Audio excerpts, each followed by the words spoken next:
hot temperatures, no access to clean water. All their latrines are almost very close to freshwater sites like hand pumps and etc. So when the rain comes down, the latrines flood up and they contaminate the fresh water in their drinking water and spreads disease.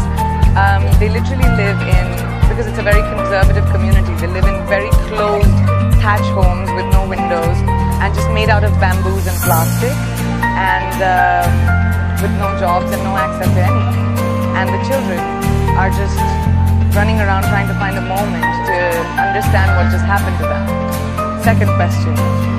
Kazia Swelling on Twitter, what can society do to change the reality of these people? I'm going to say it, but I think society needs to care. I think the most important thing is compassion. It does not matter where a child is from, what his forefathers have done, or what his or her circumstances are, or what his religion is. Your compassion needs to be to children. And I think society needs to show its compassion towards children, and not just these children in this refugee camp, but refugee children all over the world, because they didn't ask for it. They deserve our help. Iftu, how you met many kids during your field visit with UNICEF. What is the one thing that you have learned from these children? I have had the good fortune of working with UNICEF now for 12 years, 10 years in India, doing some amazing work with UNICEF India, with the children in India, which warms my heart. And then I have traveled with, as UNICEF's global ambassador to Jordan to visit Syrian refugees, now to the Rohingya camps in Bangladesh, Zimbabwe. And the one thing in common that I see with all children around the world is how much they want to be educated. Like if you ask any of them, what is your dream? They'll say, I want to go to school. They'll say, I want to be, like I met this kid just yesterday and he wanted to be a journalist. And this is in these camps where these children have never had an idea of a future, but now these children are actually getting access to basic education by being in Bangladesh, because the country has opened up its doors so incredibly to so many people, and some wonderful non-profits and UNICEF have come together to provide basic education to these children. And now they have aspirations and dreams, which is so great for us as a world. So he wanted to be a journalist, and I asked him, what will you tell the world if you become a journalist? And he said that when countries fight, it's bad for everyone. That's profound, isn't it? From a 5-year-old. Alright, the next question. Samna Vasilda, do you ever get heartbroken by the situations you see? Yes, Samna, I won't lie. I mean, it's not easy.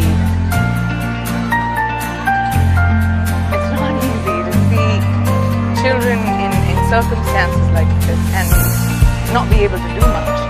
I mean, I get a lot of people saying, why don't you adopt a whole class of children and bring them back to your home, or why don't you do that, or why don't you do this? That's not the answer. No amount of contribution from your end or my end will, no amount is too small.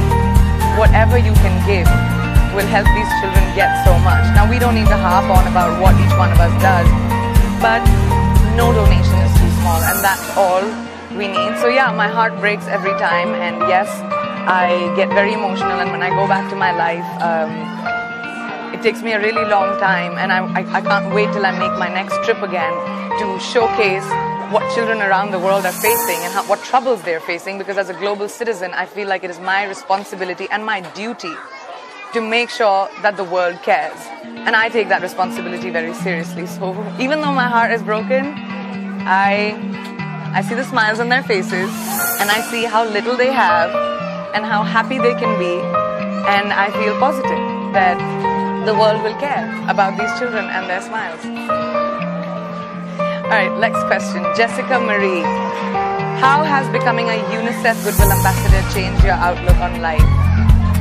My parents were very philanthropic when I grew up, so I can't say that I wasn't aware of the difference us people like you and me who live in privileged society can make to people who don't have the privileges as us. But I think working with UNICEF and traveling around the world, I was exposed to so much poverty, sorrow,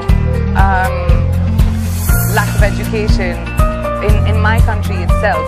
And when I worked with Unicef and a lot of other NGOs earlier, and now even, you know, I got to see how much we can do in terms of our contribution. And then I started traveling with Unicef as their global ambassador all over the world. And the world matters to me. I care about the world because we have just one.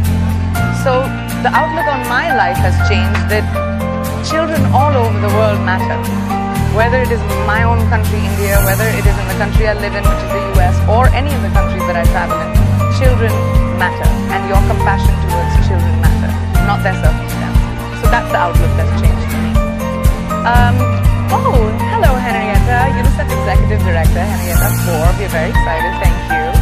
What is the greatest need you see amongst these Rohingya children?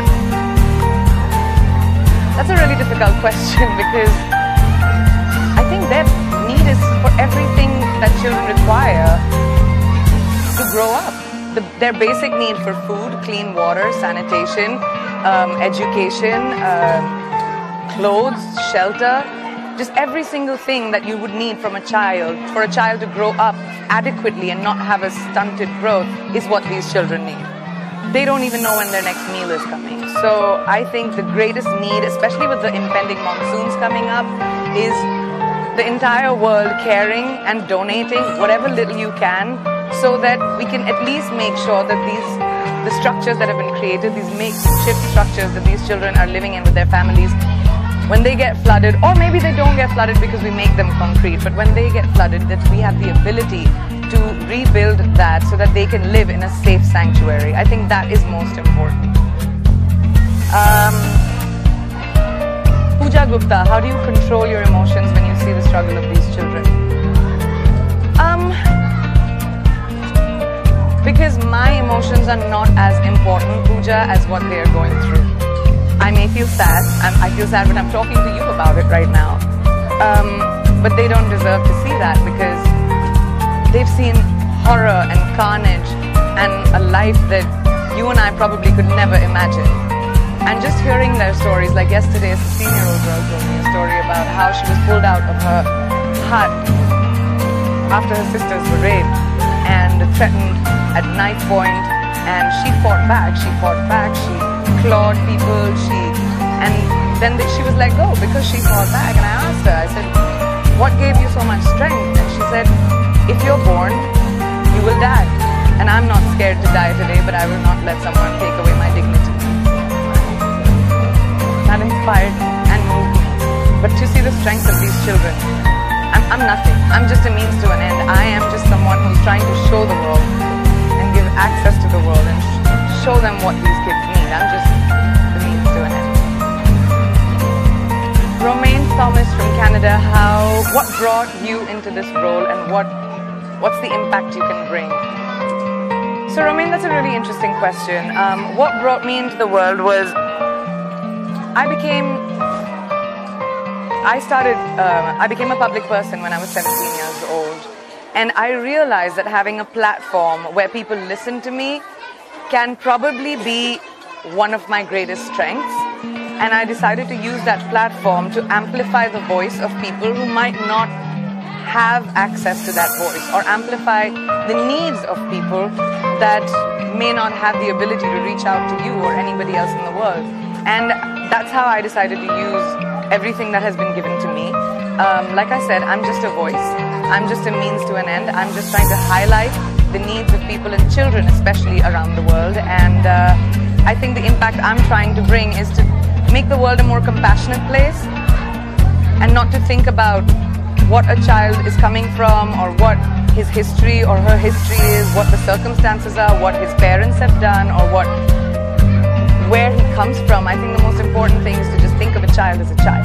And the world needs to have that compassion. We cannot divide children with religion and culture and country and creed. We have to see children as children. So that's the impact I hope I can have. Kitan Smith, how do you go home feeling? Do you go home feeling you did enough? Never. I go home feeling like I tried, but every time I go home, it takes me about 2-3 days to sort of recover a little bit. And then I'm on the phone with Unicef again saying, where are you taking me next? Where can I go? Where can I help? Where do you need me? And I'm ready to go. I think that's the feeling I take home. Is most of the kids that I meet and I share my time with, they keep a very special place in my heart, and they've really changed me. Simon from London, what do the children do in the camps? That's such a good question, Simon. Kids come and spend time for about 2 hours or so in these child-friendly spaces.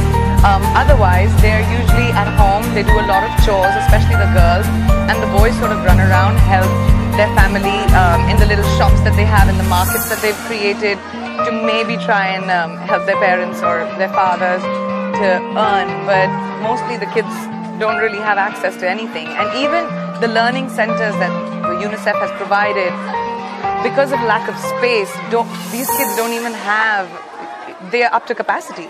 They can't even fit all the other children. I mean, right now, and there are like 2 teachers teaching about 200 children at the same time. And that is like a dire need. And also the education that these kids get is not formal education. They get basic education in Burmese, English, and math. And that's not going to make them ready to have jobs and careers, which most of them aspire to have now. So the access to education and the curriculum is extremely critical for these children. Natasha from India, what about the monsoon? What will happen? So that's a really good question, Natasha. Like this morning, I know it was raining, and when I woke up and I looked outside the window and it was rain. And the first thought that came into my head, because I've spent 4 days in these camps, was what's going to happen to this? What's going to happen when it rains? What's going to happen to like all of this? I can shake it with my own hands. And this is not like, I'm not even, this is, what happens if torrential rain comes down? They have cyclones here. And these camps, you have to know, are built on hills which were deforested. So there's dangers of landslide, mudslides, and these houses being caught in that, and people being caught in that. Monsoon season's coming up. So that is why it is so important right now for you all to get involved and donate and help us reinforce these structures. Melissa, this motivates me. Thank you. How can I help? Oh my God, you can help so much. Please go to unicef.org and you'll find out everything that you need over there. Donate your time, donate your money, donate your compassion. I'm so glad you asked that question. Thank you, Melissa. Well, I have to go and spend some time with these kids and then fly to Dhaka. So I'm going to wrap it up now. But thank you so much for sharing this with me. This has been such an incredible experience. I go back a changed person, and this reinforces my faith and belief that children around the world will always have my help and support, and now I need yours. So thank you so much, and I really appreciate you being here. Thank you. Sweetie, can you tell them if we can draw together? Hi. क्या बनाया? हाँ? सब आके दीवारें बनाए? ठीक है, बनाया? So, no, I can do that. ये तुमने बनाया? हाँ, इसको green बनाया हम लोग. Ask him, can I color with him? रंग बड़ा सारी बनाई हो गया?